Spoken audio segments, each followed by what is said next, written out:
Em nome do Pai, e do Filho e do Espírito Santo. Amém.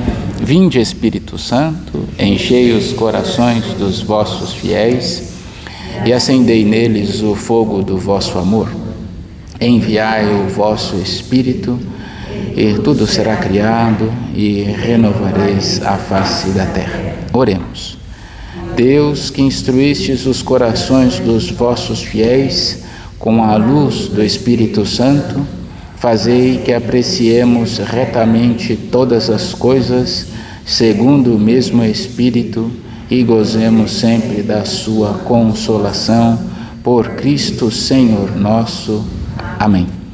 Santa Maria, sede da sabedoria, rogai por nós. Em nome do Pai, do Filho e do Espírito Santo. Amém. Bem-vindos ao 29º encontro da leitura da Sagrada Escritura. Eu sou o Padre Maurício, da paróquia de São Cristóvão, em Valinhos. Ao final desse vídeo, peço que você deixe o seu gostei ou o seu não gostei. Também pode compartilhar. Pode ir ouvindo também no carro, pode ir ouvindo também no celular ao longo do dia. Assim você vai também conhecendo cada vez mais a palavra de Deus, nosso Senhor. Nós estamos no capítulo 7 da carta aos Hebreus. Este Melquisedeque, rei de Salém, sacerdote de Deus Altíssimo, saiu ao encontro de Abraão quando este regressava da vitória sobre os reis e o abençoou. Abraão entregou a ele o dízimo de tudo. Primeiro, seu nome significa Rei de Justiça, e ele é também Rei de Salém, isto é, Rei da Paz. Sem pai, sem mãe, sem genealogia, sem início de dias, nem fim da vida, ele se assemelha ao Filho de Deus e permanece sacerdote para sempre. Considerai, pois, como Melquisedeque era grande. Abraão, o patriarca, lhe deu o dízimo dos despojos. Segundo a lei de Moisés, os descendentes de Levi, que se tornam sacerdotes, devem receber o dízimo do povo, isto é, dos seus irmãos, embora estes também sejam descendentes de Abraão. Melquisedeque, porém, sem figurar entre os descendentes de Levi, recebeu o dízimo de Abraão e ainda lhe deu sua bênção, a ele que havia recebido as promessas de Deus. Ora, aquele que recebe a bênção é, sem dúvida, menos importante do que aquele que a dá. Além disso, os filhos de Levi, que recebem o dízimo, são homens mortais. Lá, porém, o dízimo foi recebido por alguém do qual se declara que está vivo. Podemos até dizer que na pessoa de Abraão, aquele que devia receber o dízimo, Levi, entregou o dízimo, pois ele estava no corpo do seu antepassado Abraão, quando Melquisedeque veio ao seu encontro. O sacerdócio levítico não representa a perfeição, embora, com base nele, o povo tenha recebido a lei. Caso contrário, que necessidade havia de surgir outro sacerdote, do qual se diz que é sacerdote segundo a ordem de Melquisedeque e não segundo a ordem de Arão? Tendo mudado o sacerdócio, muda necessariamente também a lei. Com efeito, aquele de quem se dizem estas coisas é de outra tribo, da qual nenhum membro jamais serviu ao altar, pois é evidente que nosso Senhor descende da tribo de Judá, que Moisés não menciona ao falar dos sacerdotes. Tudo isso fica mais evidente ainda quando, segundo a semelhança de Melquisedeque, surge outro sacerdote, não segundo a regra de um mandato humano, mas segundo o poder de uma vida indestrutível. Ele, com efeito, recebe este testemunho: tu és sacerdote para sempre, segundo a ordem de Melquisedeque. Este fato significa a abrogação do preceito anterior por ser fraco e inútil, pois a lei não levou nada à perfeição, mas significa também a introdução de uma esperança melhor que nos permite aproximar-nos de Deus. Isto não aconteceu sem prestação de juramento. Aqueles tornaram-se sacerdotes sem que alguém prestasse juramento. Jesus, porém, tornou-se sacerdote em virtude do juramento daquele que lhe disse: o Senhor jurou e não se arrependerá, tu és sacerdote para sempre. Por essa razão, Jesus se tornou a garantia de uma aliança melhor. Há outra diferença ainda. Aqueles foram feitos sacerdotes em grande número, porque a morte os impedia de permanecer. Jesus, porém, uma vez que permanece para sempre, possui um sacerdócio imutável. Por isso, ele tem poder ilimitado para salvar aqueles que, por seu intermédio, se aproximam de Deus, pois vive sempre para interceder por eles. Tal é precisamente o sumo sacerdote que nos convinha, santo, inocente, sem mancha, separado dos pecadores e elevado acima dos céus. Ele não precisa, como os sumos sacerdotes, oferecer sacrifícios a cada dia, primeiro por seus próprios pecados e depois pelos do povo. Ele já o fez uma vez por todas, oferecendo-se a si mesmo. A lei, com efeito, constituiu sumos sacerdotes, homens sujeitos à fraqueza, enquanto a palavra do juramento, que veio depois da lei, constituiu alguém que é filho, perfeito para sempre. Aqui nós temos um capítulo longo, extenso, de fato um capítulo muito bonito. Lembremos de como foi a constituição do povo de Deus. Deus chamou a Abraão lá em Ur, na Caldeia, 21 séculos antes do nascimento do Senhor. Eu decorei por conta do precônio natalino. Decorridos muitos séculos, desde a criação do mundo, quando no princípio Deus criou o céu e a terra, e fez o homem à sua imagem. E aí vai. 21 séculos depois que Abraão saiu de sua terra em Ur da Caldeia, 2100 anos antes de Nosso Senhor Jesus, Deus chamou Abraão e fez com ele uma aliança. Abraão deu a vida a Ismael e Isaque. Ismael, o filho da perdição, Isaque, o filho da bênção, e Isaque passou a herança a Jacó, embora ele tivesse um filho primogênito, Esaú. E Jacó concebeu 12 filhos. Esses 12 foram levados para o Egito, foram salvos pelo penúltimo filho, José. Depois eles voltaram à vida por causa de José, e eles então se estabeleceram lá no Egito. E no Egito, muito tempo depois, 13 séculos antes de Nosso Senhor Jesus, Deus chamou Moisés e lhe entregou a lei. Depois que entregou a lei a Moisés, o povo foi liberto do Egito, peregrinou 40 anos pelo deserto, até encontrar a terra prometida. Só que a terra prometida já estava ocupada. Moisés viu a terra prometida, mas não entrou. Quem entrou foi seu filho espiritual, Josué.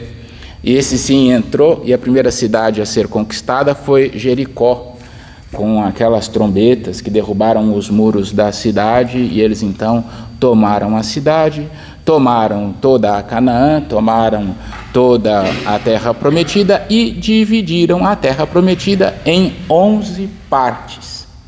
Uma parte para cada tribo de Israel, uma para cada filho daqueles 12 primeiros, os filhos de Jacó. Só uma tribo não recebeu terra, a tribo de Levi, porque a tribo de Levi ficaria a serviço do Senhor. Mas como Levi não recebeu terra, todas as outras tribos dariam o dízimo de tudo o que eles plantavam para manter os levitas ao serviço do Senhor. Agora, tudo isso é resgate da história de Israel, já tínhamos isso em vista. Então, Deus entregou a lei a Moisés e Deus entregou o culto aos levitas, mas muito tempo posterior a Abraão. Quando lemos o capítulo 14 do Gênesis, nós temos esse sacerdote, cuja origem desconhecemos, cujo fim nós não conhecemos, para quem Abraão deu a 10ª parte dos despojos ganhados na terra. Vamos ler o capítulo 14 do livro de Gênesis. Abrão, ainda ele não tinha mudado o nome, Abrão tinha mudado, capítulo 14 do livro de Gênesis, versículo 17. Quando Abrão voltava da vitória sobre Codorlaomer e os reis aliados, saiu-lhe ao encontro o rei de Sodoma, no vale de Savé, que é o vale do rei. E Melquisedeque, rei de Salém, trouxe pão e vinho. E como sacerdote de Deus Altíssimo, abençoou a Abraão, dizendo: Bendito seja Abrão pelo Deus Altíssimo, Criador do céu e da terra. Bendito seja o Deus Altíssimo, que entregou teus inimigos em tuas mãos. E Abrão entregou-lhe a 10ª parte de tudo. É só esse trecho que tem Melquisedeque, o rei de Salém, e é interessante que ele traz para Abrão pão e vinho. E Melquisedeque, rei de Salém, trouxe pão e vinho. E como sacerdote de Deus Altíssimo, abençoou Abrão, dizendo: não tem como não fazer a ligação imediata com o sacrifício do Novo Testamento, que se utiliza do pão e do vinho. E embora Abrão tivesse sido chamado, ele entregou a esse Melquisedeque a 10ª parte de tudo. Como ele não tinha origem e como nós não sabemos se é o fim, é o sacerdote do Deus Altíssimo.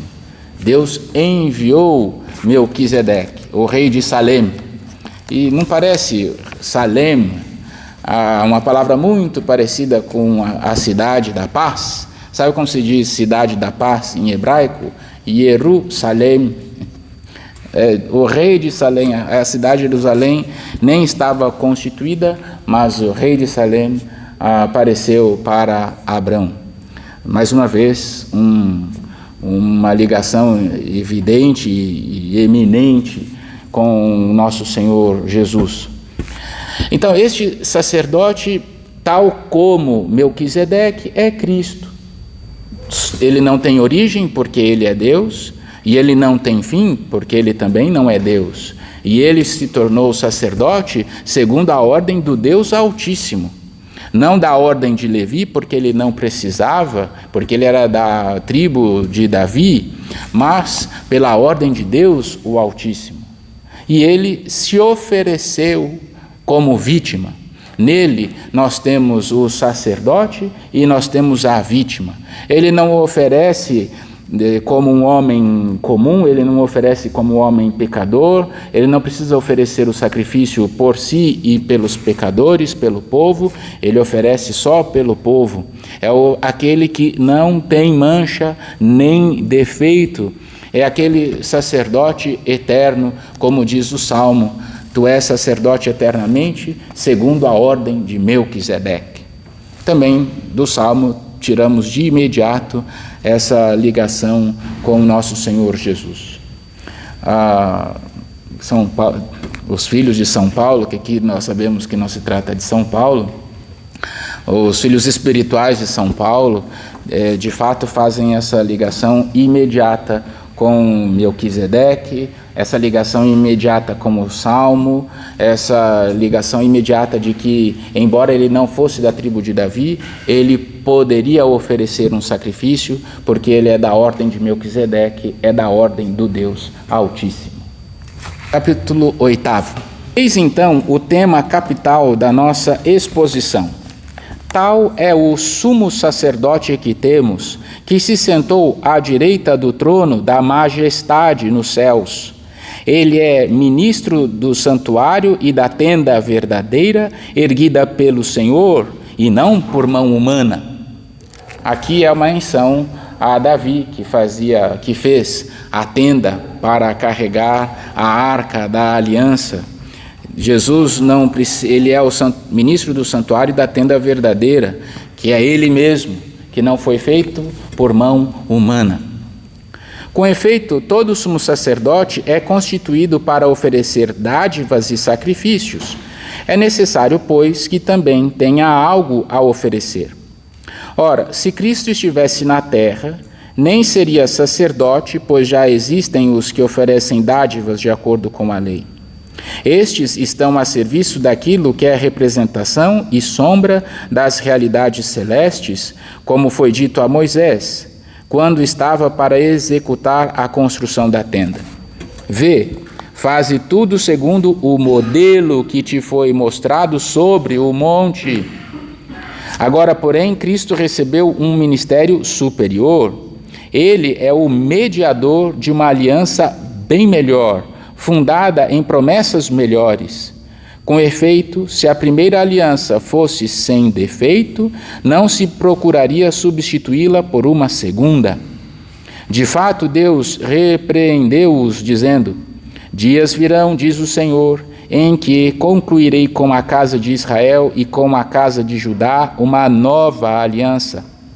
Não como a aliança que fiz com os seus pais, no dia em que os conduzi pela mão para fazê-los sair da terra do Egito. Pois eles não permaneceram fiéis à minha aliança, e eu deixei de me interessar por eles, diz o Senhor. Eis a aliança que firmarei com o povo de Israel, depois daqueles dias, diz o Senhor.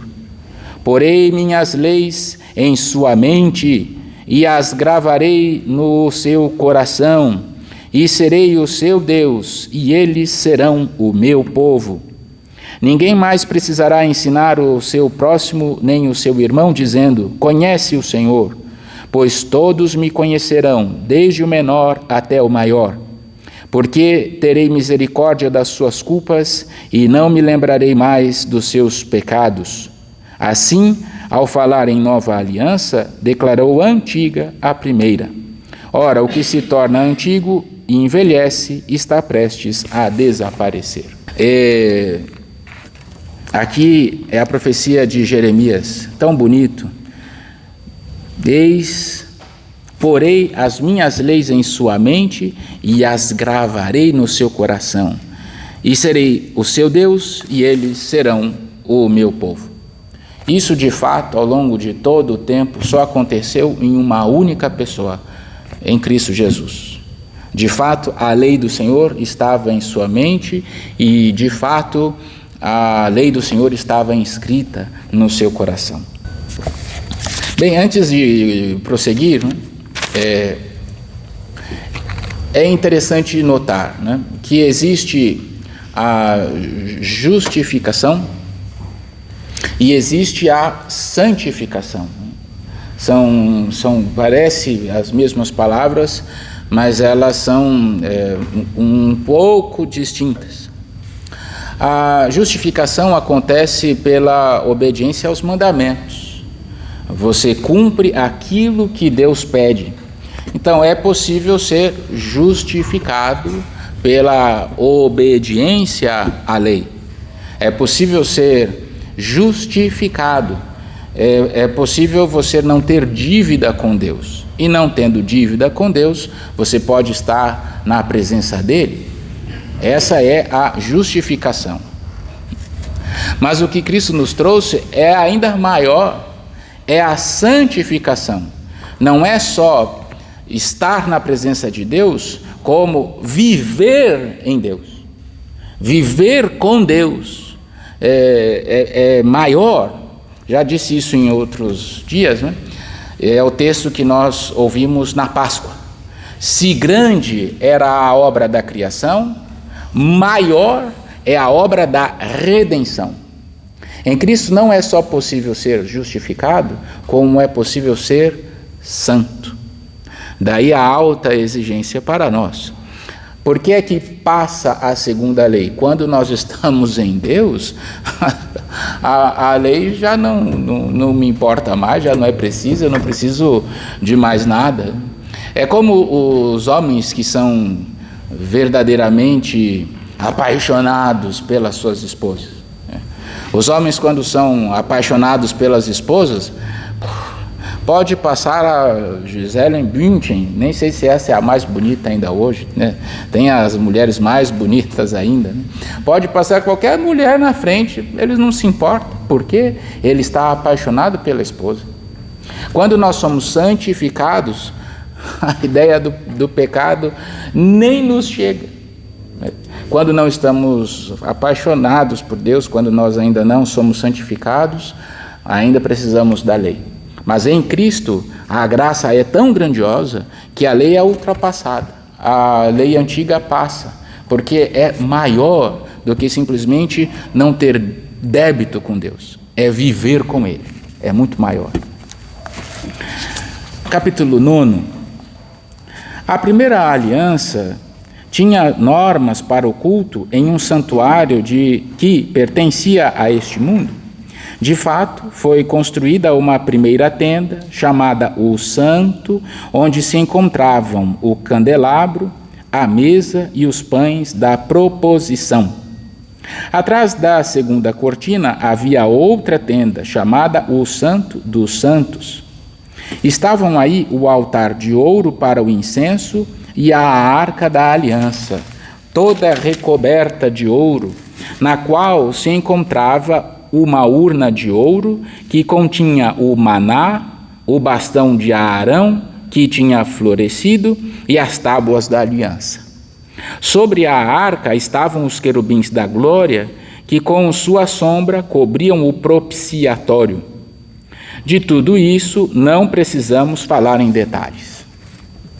Estando tudo assim disposto, os sacerdotes a todo momento entram na primeira tenda para realizar o culto.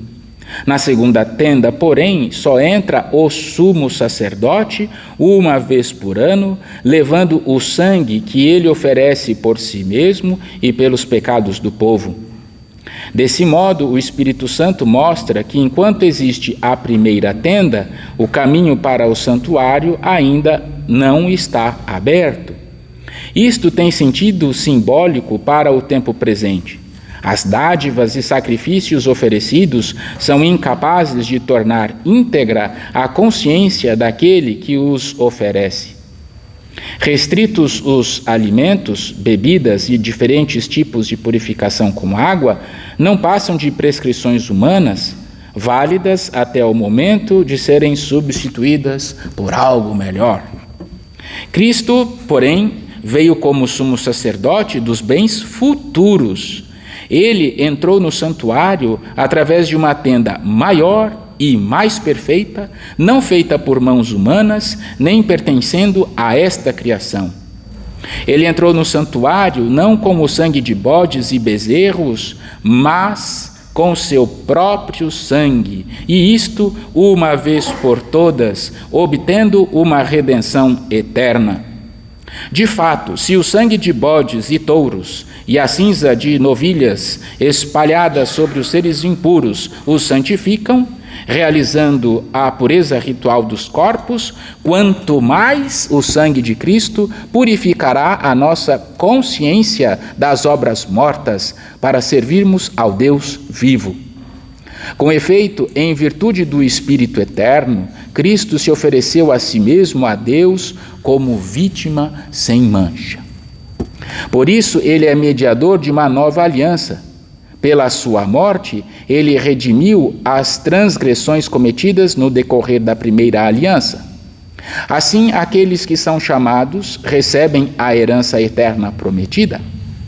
Ora, onde há testamento, é preciso que seja constatada a morte de quem fez o testamento, pois um testamento só tem valor depois da morte. Não tem efeito nenhum enquanto ainda vive aquele que fez o testamento. Foi por isso que nem a primeira aliança foi inaugurada sem sangue. Na realidade, depois de anunciar a todo o povo todos os mandamentos conforme a lei, Moisés pegou uma vasilha com sangue de novilhos e bodes misturado com água, uma lã vermelha e um hisopo. Em seguida, aspergiu primeiro o próprio livro e todo o povo e disse: Este é o sangue da aliança que Deus faz convosco. Impossível outra vez não fazer ligação imediata com Cristo quando consagra, ou quando entrega o vinho. Do mesmo modo, aspergiu com sangue também a tenda e todos os objetos que serviam para o culto. Assim, segundo a lei, quase todas as coisas são purificadas com sangue, e sem derramamento de sangue não existe perdão. Portanto, as cópias das realidades celestes tinham de ser purificadas dessa maneira, mas as próprias realidades celestes devem ser purificadas com sacrifícios melhores. De fato, Cristo não entrou em um santuário feito por mão humana, imitação do verdadeiro, mas no próprio céu, a fim de comparecer agora na presença de Deus em nosso favor. E não foi para se oferecer a si muitas vezes, como o sumo sacerdote cada ano entra no santuário com sangue alheio, porque se assim fosse, deveria ter sofrido muitas vezes desde a origem do mundo. Agora, porém, na plenitude dos tempos, de uma vez por todas, ele se manifestou para destruir o pecado pela imolação de si mesmo. E como está determinado que cada um morra uma só vez e depois vem o julgamento, assim também Cristo, oferecido uma vez por todas para tirar os pecados de muitos, aparecerá uma segunda vez, não mais em relação ao pecado, mas para salvar aqueles que o esperam. Vai se fazendo aqui essa relação entre o antigo sacrifício e o novo. No novo sacrifício, o sacrifício de Cristo é o sangue que perdoa os pecados, é o sangue que nos redime. O sacrifício de Cristo é o sacrifício perfeito. Ele, portanto, é sacerdote segundo a ordem de Melquisedeque e ele é a vítima. Ele não se utiliza de sangue alheio, mas ele utiliza o próprio sangue. E aqui poderíamos entender melhor o que é que São João quis dizer, que quando Cristo crucificado, quando ele expira, quando ele entrega o seu espírito, se rasga a cortina do santuário. Porque o Santo dos Santos agora está em Cristo, acessível para todos. Não é mais acessível somente ao sumo sacerdote, mas na cruz, pelo sangue de Cristo derramado, nós temos o sacrifício perfeito e ali então o santuário é aberto para todos. E é interessante que a Arca da Aliança some. Até hoje eles têm assim uma ideia de onde está a Arca da Aliança, mas já não é mais preciso, porque Cristo é a nova aliança. Capítulo 10. A lei contém apenas a sombra dos bens futuros, não a expressão exata da realidade. Por isso, com os seus sacrifícios sempre iguais e continuamente repetidos cada ano, ela é totalmente incapaz de levar à perfeição aqueles que se aproximam para oferecê-los. E aqui, não é, quando nós lemos, quando nós nos aprofundamos na missa, é um outro sacrifício que se oferece após toda a confusão causada por Martinho Lutero, o Concílio de Trento tratou de definir isso, que sempre foi da tradição apostólica.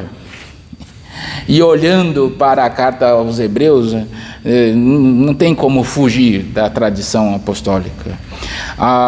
Não se oferece na missa um outro sacrifício. É o mesmo sacrifício de Cristo.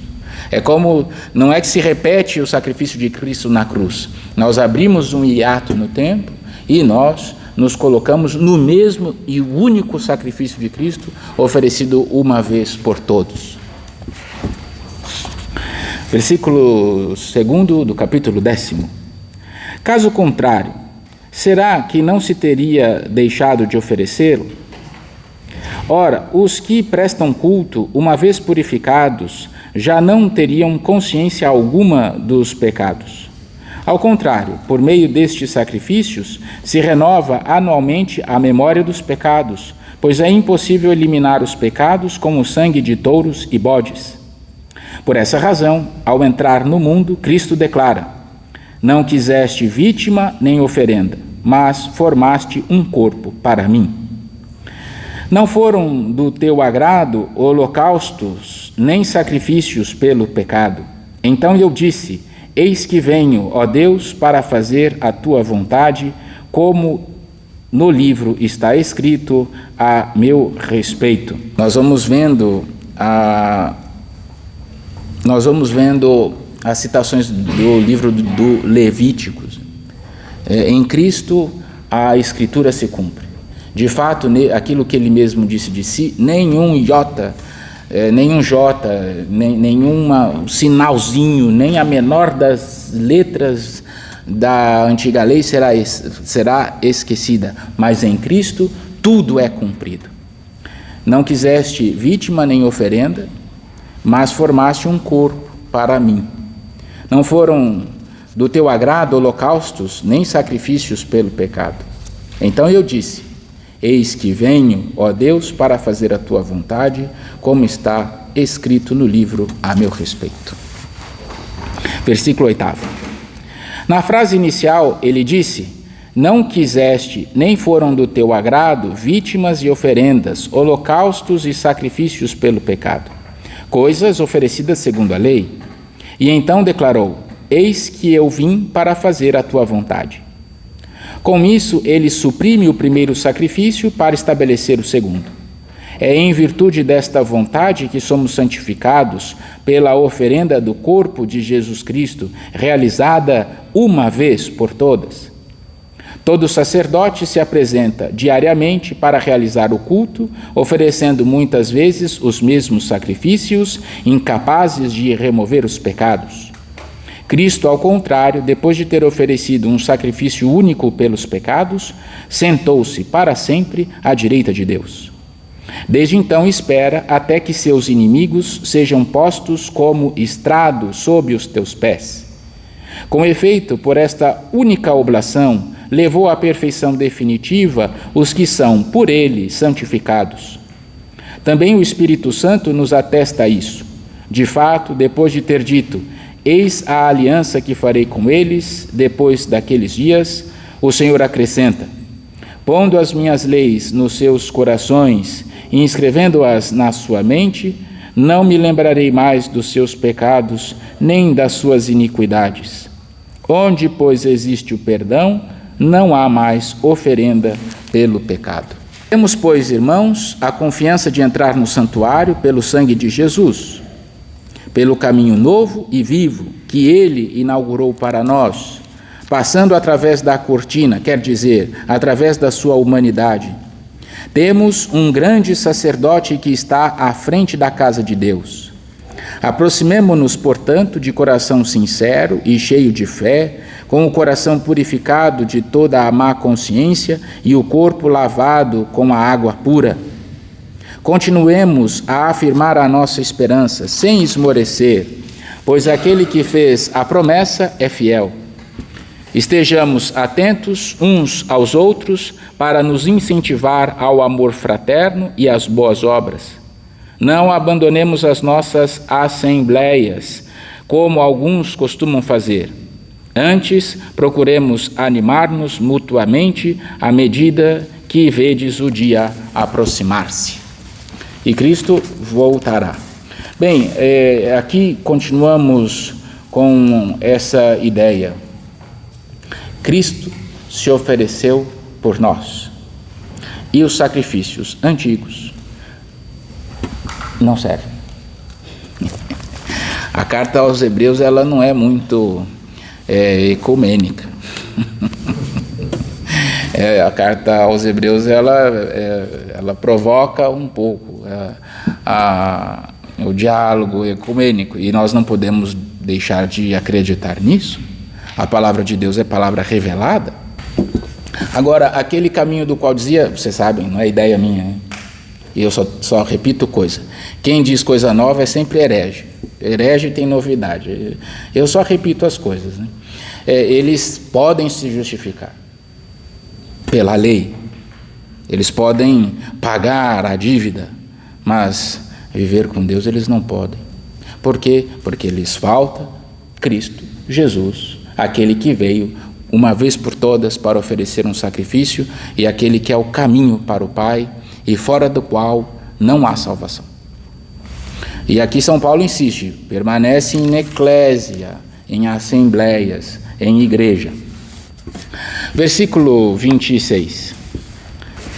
De fato, se voluntariamente pecarmos, depois de termos recebido o conhecimento da verdade, já não há mais sacrifício pelos pecados. Resta apenas a terrível expectativa do julgamento e o ardor de um fogo para devorar os rebeldes. Quem desobedece à lei de Moisés é condenado à morte sem misericórdia, com base no testemunho de 2 ou 3 pessoas. Podeis então imaginar o castigo bem mais severo que merecerá quem calcou aos pés o Filho de Deus, quem profanou o sangue da aliança pelo qual foi santificado e insultou o Espírito da graça. Conhecemos aquele que disse: a mim pertence a vingança, eu é que retribuirei. E ainda, o Senhor julgará o seu povo. É terrível cair nas mãos do Deus vivo. Lembrai-vos dos primeiros dias, quando apenas iluminados, suportastes longas e dolorosas lutas, ora apresentados em espetáculo, debaixo de injúrias e tribulações, ora solidários com os que assim eram tratados. De fato, compartilhastes os sofrimentos dos encarcerados e aceitastes com alegria o confisco dos vossos bens, na certeza de possuir uma riqueza melhor e mais durável. Não abandoneis, pois, a vossa coragem, que merece grande recompensa. De fato, é preciso que persevereis para cumprir a vontade de Deus e alcançar o que Ele prometeu. Porque ainda é bem pouco tempo, e aquele que deve vir, virá e não tardará. O meu justo viverá pela fé, mas se esmorecer, não me agradarei mais nele. Nós não somos desertores para a nossa perdição. Perseveramos na fé para preservar a vida. Vamos falar da comunidade primitiva. Vocês sabem que nós temos a ideia, né? Nos é passado, inclusive é a tendência que nos foi dada pelos protestantes. A tendência de achar que a igreja primitiva era o paraíso na terra. E a igreja católica, que foi criada pelos santos padres e foi engendrada por Constantino, perverteu a fé. E o papado, então, é culpado de impor ao mundo o erro e a treva. É essa a ideia dos protestantes. Mas a comunidade primitiva também tinha dificuldades, como também nós temos as nossas hoje. E naquele tempo havia a deserção. E esses que são esses que estão sendo incentivados ao martírio. Porque quando um pater familias, quando um pai das famílias, quando o chefe era condenado, se ele fosse achado cristão e ele fosse condenado, não só ele sofria, mas toda a família. porque todos os bens eram confiscados. Então imagine que alguns, por amor à família, na hora da denúncia, eles ofereciam incenso ao ídolo. Eles renegavam Cristo, o que era terrível. Eles abandonavam a fé. Ao que São Paulo, os discípulos do apóstolo São Paulo incentiva: olha, não abandoneis, pois, a vossa coragem. De fato, compartilhastes os sofrimentos dos encarcerados e aceitastes com alegria o confisco dos vossos bens, na certeza de possuir uma riqueza melhor e mais durável. E aqueles que abjuravam da fé eram condenados. Não podiam mais receber os sacramentos e eles estavam perdidos. Quando chega o século III, Constantino, ele autoriza o culto cristão em 313, não é ele que torna a religião oficial do Estado, isso vai acontecer muitos anos depois com Teodósio, em 381. Em 313, o culto cristão foi autorizado. E sabe o que aconteceu? Aqueles que tinham abjurado e tinham queimado incenso aos ídolos, queriam agora retornar à fé, o que virou uma confusão. Não, vocês negaram a fé, não vão voltar, não podem voltar à comunhão com a igreja. E de novo, outra confusão na Santa Igreja de Deus. A igreja é santa, mas cheia de homens pecadores, né? Então, isso tudo já acontecia também na comunidade primitiva. Cuidado com a apostasia. Cristo morreu por nós. É isso que vale a pena. Todo o resto não nos importa. A comunidade primitiva, ela também tinha suas dificuldades, e isso é notório só com os Atos dos Apóstolos, com a leitura das cartas. São gente, né? É verdade que os apóstolos foram amparados pelo Espírito, mas as comunidades eram feitas de pessoas, repletas de defeitos, e alguns até renegavam a fé. Cuidado com a ideia, porque, me perdoem, né? Quando chega o Concílio Vaticano II, havia essa ideia de buscar as origens, o culto primordial, aquilo que estava mais próximo de Jesus, e o Papa Pio XII condena isso, esse arqueologismo. Não é possível chegar, e a comunidade primitiva não era sem defeito, ela tinha defeitos como nós temos hoje. Então, querer recuperar a comunidade primitiva desconsiderando todos os anos é um ultraje contra os santos da Igreja de Deus. Em toda a época houve os santos que se demonstraram fiéis a nosso Senhor Jesus, alguns entregando o próprio sangue. A igreja, ela não começa e termina lá na antiguidade, fica um hiato e depois ela volta no Concílio Vaticano II ou no século XX. Isso é muita presunção e orgulho. A igreja é una, santa, católica e apostólica. É uma só, que começou lá na cruz e vem até os dias de hoje, apesar de todas as crises e apesar das suas dificuldades. Capítulo 11. A fé é fundamento daquilo que ainda se espera e prova de realidades que não se veem. Por ela, os antigos receberam um bom testemunho. Pela fé, compreendemos que o universo foi organizado pela palavra de Deus, de sorte que as coisas visíveis provêm daquilo que não se vê. Pela fé, Abel ofereceu a Deus um sacrifício melhor que o de Caim. Graças a ela, recebeu o testemunho de ser justo, pois Deus atestou o valor de suas oferendas. E graças a ela, mesmo depois de morto, Abel ainda fala. Pela fé, Enoque foi arrebatado sem passar pela morte. Não mais foi encontrado, porque Deus o arrebatou. Antes de ser arrebatado, porém, recebeu o testemunho de que foi agradável a Deus. Ora, sem a fé é impossível agradar a Deus, pois quem dele se aproxima deve crer que ele existe e recompensa os que o procuram. Pela fé, Noé, avisado divinamente daquilo que ainda não se via, levou a sério o oráculo e construiu uma arca para salvar os de sua casa. Pela fé, ele condenou o mundo, tornando-se herdeiro da justiça que se obtém pela fé.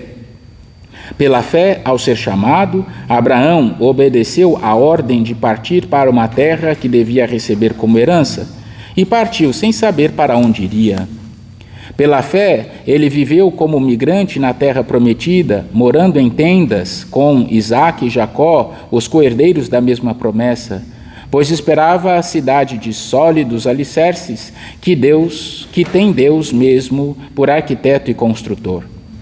Pela fé, embora Sara fosse estéril e ele mesmo já tivesse passado da idade, tornou-se capaz de ter descendência, porque considerou fidedigno o autor da promessa. Assim, de um só homem, já marcado pela morte, nasceu a multidão comparável às estrelas do céu e inumerável como os grãos de areia na praia do mar. Todos estes morreram firmes na fé. Não chegaram a desfrutar a realização da promessa, mas puderam vê-la e saudá-la de longe, e se declararam estrangeiros e peregrinos na terra que habitavam. Os que assim falam demonstram estar buscando uma prática, e se estivessem referindo-se à terra que deixaram, teriam oportunidade de voltar para lá. Agora, porém, eles desejam uma pátria melhor, isto é, a pátria celeste.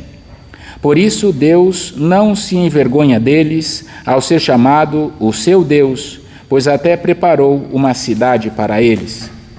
Pela fé, Abraão, posto à prova, ofereceu Isaque em sacrifício. Ele, o depositário da promessa, sacrificava o seu filho único, do qual havia sido dito: é em Isaque que terás a tua descendência. Ele estava convencido de que Deus tem poder até de ressuscitar os mortos, e assim recuperou o filho como prefiguração. Foi pela fé também que Isaque abençoou Jacó e Esaú a respeito das coisas futuras.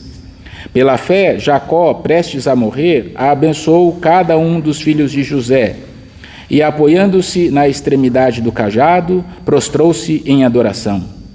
Pela fé, José relembrou, já no fim da vida, o êxodo dos filhos de Israel e deu ordens acerca de seus restos mortais.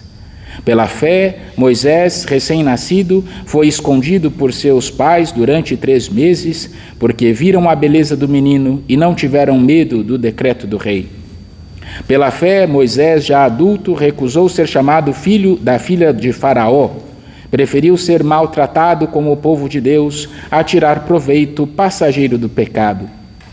Isto porque considerava a humilhação do Cristo uma riqueza maior do que os tesouros do Egito, pois ele tinha os olhos fixos na recompensa. Pela fé, Moisés deixou o Egito sem temer a ira do rei, permaneceu firme como se visse o invisível. Pela fé, ele celebrou a Páscoa e fez a aspersão com sangue, para que o exterminador dos primogênitos do Egito não matasse os de Israel. Pela fé, atravessaram o Mar Vermelho como se fosse terra seca, enquanto os egípcios, tentando fazer o mesmo, se afogaram. Pela fé, ruíram os muros de Jericó após as voltas ao seu redor durante 7 dias. Pela fé, a prostituta Raab não pereceu com os incrédulos, porque ela acolheu bem os israelitas que vieram reconhecer a região. Que mais devo dizer? Não teria tempo de falar ainda sobre Gideão, Baraque, Sansão, Jefté, Davi, Samuel e os profetas. Estes, pela fé, conquistaram reinos, praticaram a justiça, foram contemplados com promessas, amordaçaram a boca dos leões, extinguiram a violência do fogo, escaparam ao fio da espada, recobraram saúde na doença, mostraram-se valentes na guerra, repeliram os exércitos estrangeiros. Mulheres reencontraram os seus mortos pela ressurreição. Outros foram torturados ou recusaram ser resgatados para chegar a uma ressurreição melhor. Outros ainda sofreram a provação dos escárnios, experimentaram o açoite, as cadeias, as prisões, foram apedrejados, serrados ou passados ao fio da espada. Levaram vida errante, vestidos com pele de carneiro ou pelos de cabra, oprimidos, atribulados, sofrendo privações. Eles, dos quais o mundo não era digno, erravam por desertos e montanhas, pelas grutas e as cavernas da terra. No entanto, todos eles, se bem que pela fé tenham recebido um bom testemunho, não alcançaram a realização da promessa. É que Deus estava prevendo algo melhor para nós. Não queria que eles alcançassem sem nós a plena realização. De fato, se faz aqui o resgate de toda a história de Israel e nós vemos o fato. Eles foram levados pela fé. Agora, cuidado, porque às vezes nós entendemos a fé como sentimento, que foi o erro, inclusive, de Lutero e todos os outros. A fé não é meramente sentimento. A fé é uma adesão livre e racional às verdades que nos foram dadas por Deus. E a partir dessa adesão, eu controlo todos os meus impulsos, pensamentos e sentimentos. O sentimento, é verdade, faz parte da religião, mas o sentimento não é a fé. Aí nós vamos precisar um pouco do empréstimo da inteligência grega. Vejam, o nosso corpo. Nós não somos nosso corpo. Ele cresce sem a nossa anuência, o nosso cabelo cresce sem mandar, e o meu cresce numa velocidade maior do que a de todos os outros. A nossa unha cresce, nós envelhecemos, perdemos força, nós não somos nosso corpo, nós administramos o nosso corpo. Assim também com todas as outras nossas faculdades, nós não somos os nossos pensamentos. O esquizofrênico é aquele que se confunde com os seus pensamentos e por fim acaba ouvindo vozes e é conduzido por aquilo. Nós não somos os nossos pensamentos, nós somos o ser que administra os pensamentos. Assim também os sentimentos, que nos são naturais, é da nossa condição, mas nós não somos os nossos sentimentos. A pessoa que se confunde com o seu sentimento é aquela pessoa imatura com a qual nós não conseguimos conviver e com a qual nós temos uma dificuldade grandiosa, porque ela se acha o centro de todo o universo.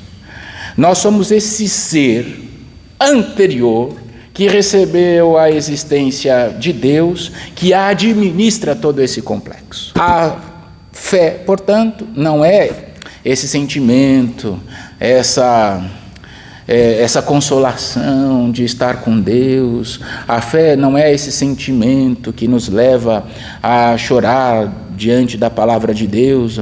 A fé não é esse sentimentalismo que nos faz emocionar. A fé, ela é também racional, ela também é verdade, se professa como corpo, é verdade, mas a fé é essa adesão a Deus. E tendo dado a adesão àquilo que nos foi revelado, então eu administro o meu corpo, eu administro o meu pensamento, eu administro o meu sentimento, tudo conforme aquilo que me foi dado. Muitas vezes eu não me sinto perdoado, mesmo quando me confesso, mas isso não é cristão.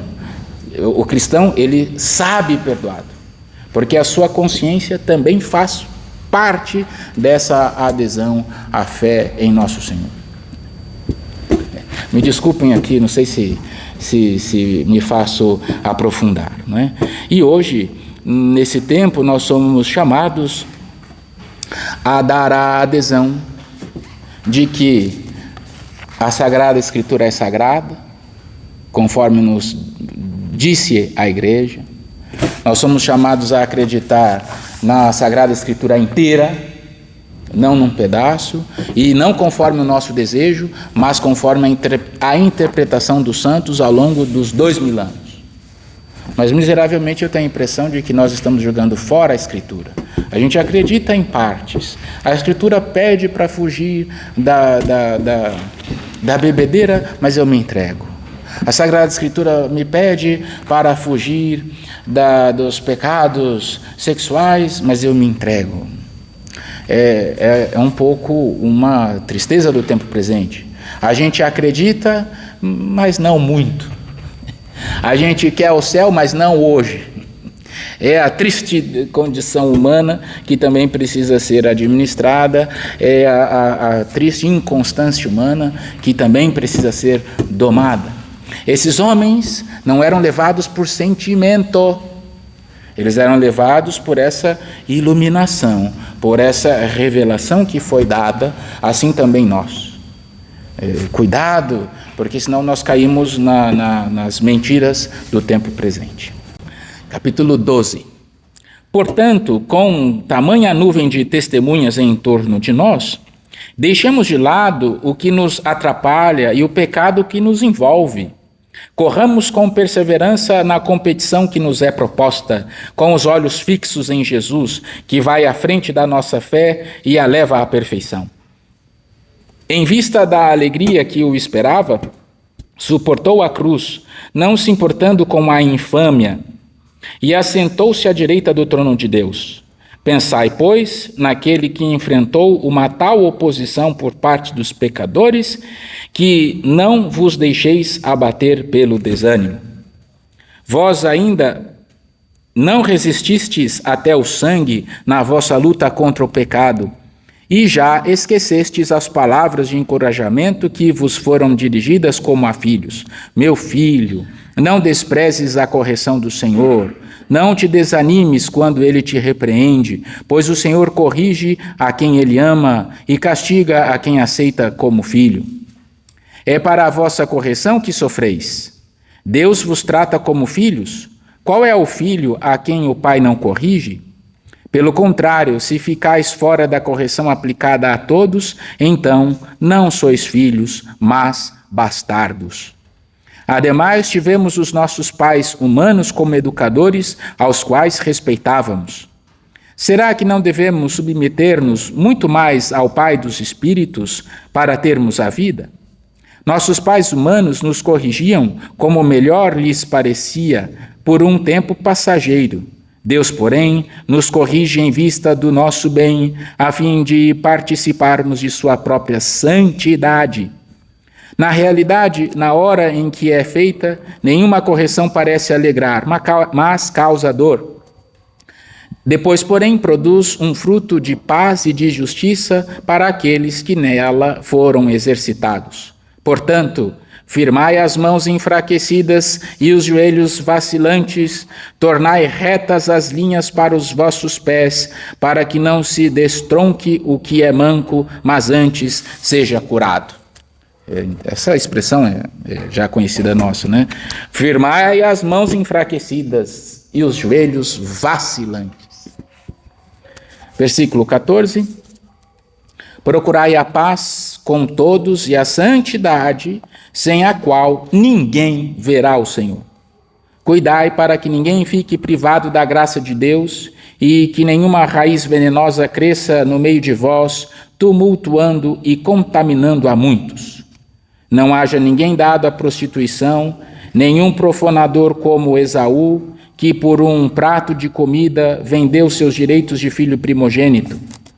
Sabeis como depois, querendo herdar a bênção, foi rejeitado, pois, embora a implorasse com lágrimas, não encontrou oportunidade de reparação. De fato, não vos aproximastes de um fogo palpável e ardente, de escuridão, treva e tempestade, da trombeta retumbante e do clamor das palavras que os ouvintes suplicarão não continuasse. Com efeito, não conseguiam suportar o que era ordenado. Até um animal que toque no monte será apedrejado.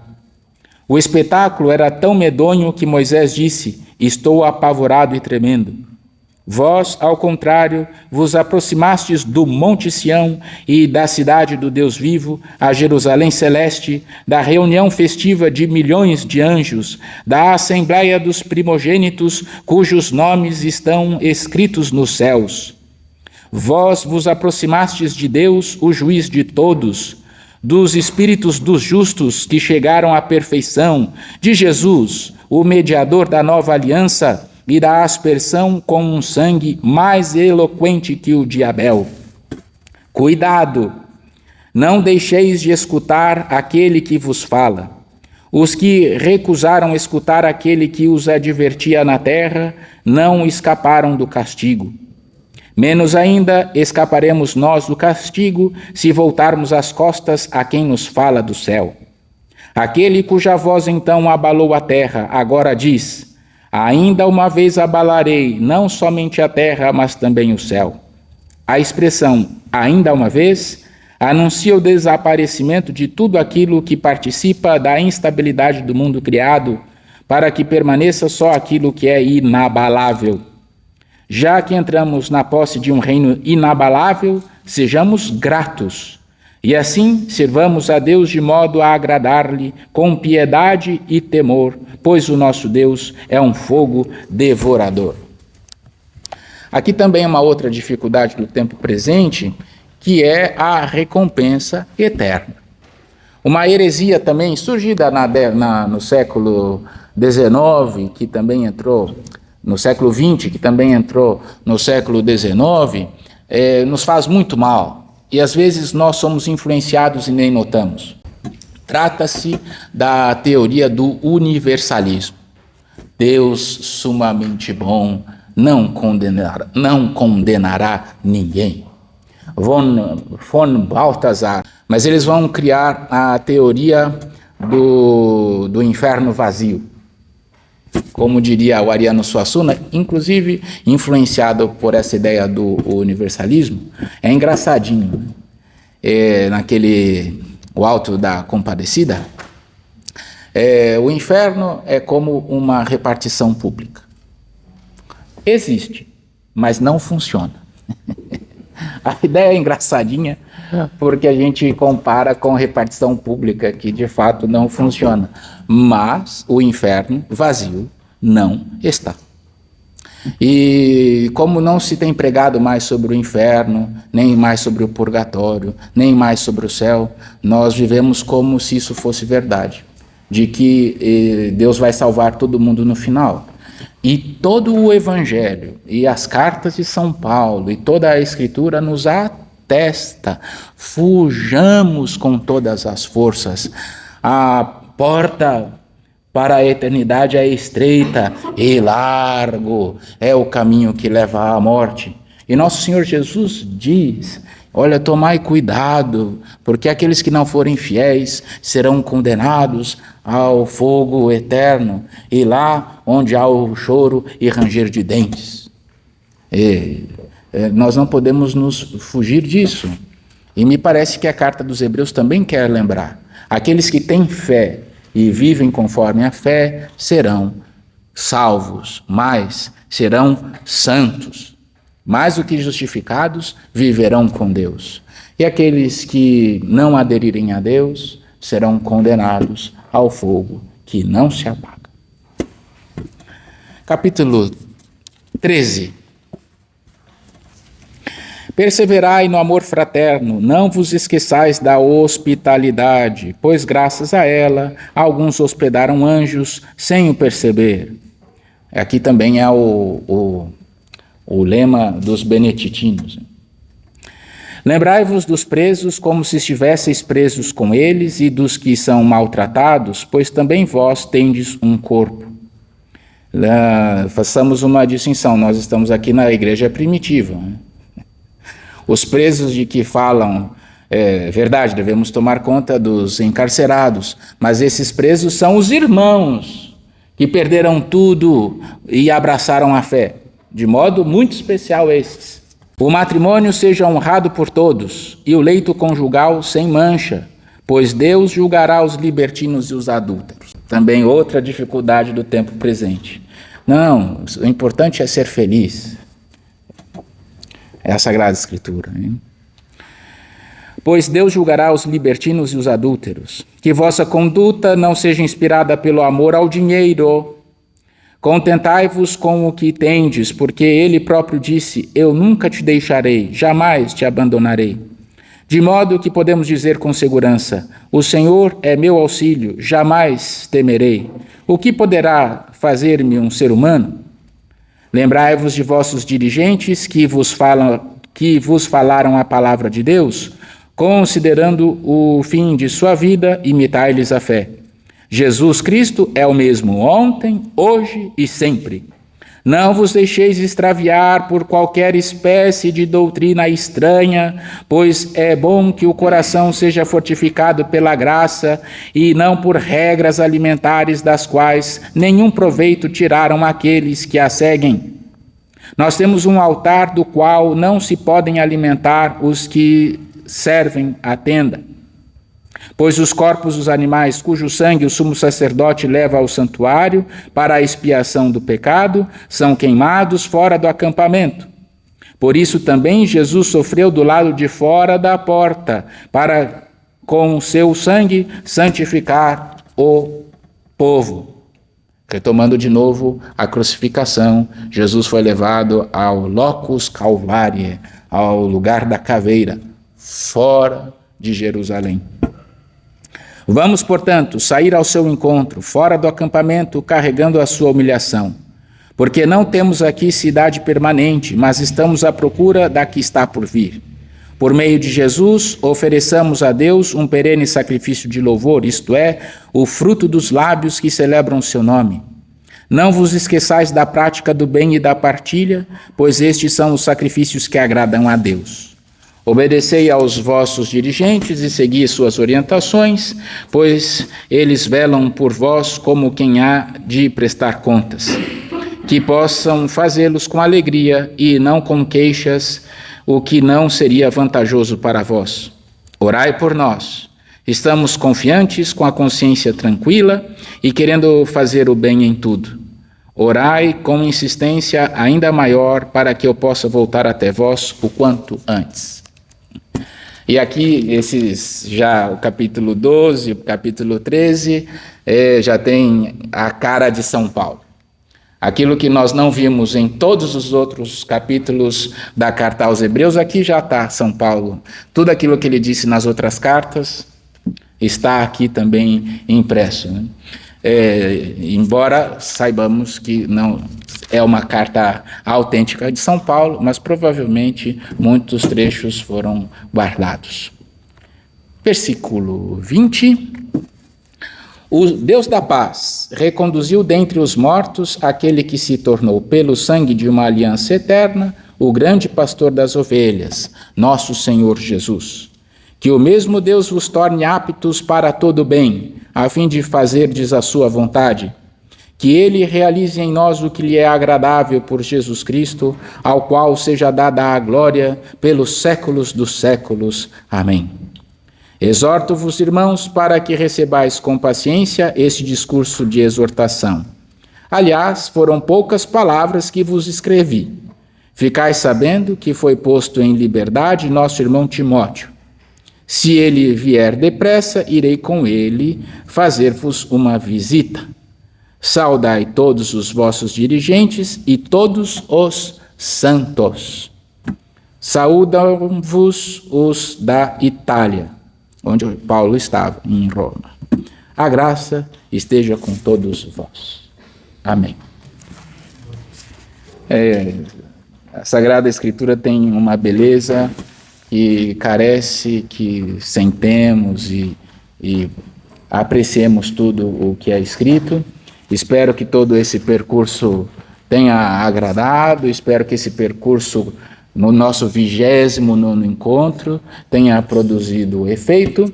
Agora nós passaremos à carta dos outros apóstolos, a carta de São Tiago, a carta de São Pedro, a carta de São João, a carta de São Judas. Aliás, 3 cartas de São João. Depois a carta de São Judas, e assim chegaremos ao temido Apocalipse de São João, mas lido com a igreja, veremos que ele não é tão terrível assim. Nós veremos as dificuldades da comunidade primitiva, veremos no Apocalipse a descrição da liturgia e também um caminho reto como agrada ao Senhor. Me permitam agora conceder a minha bênção. O Senhor esteja convosco. Abençoe-vos Deus Todo-Poderoso, Pai e Filho e Espírito Santo. Amém.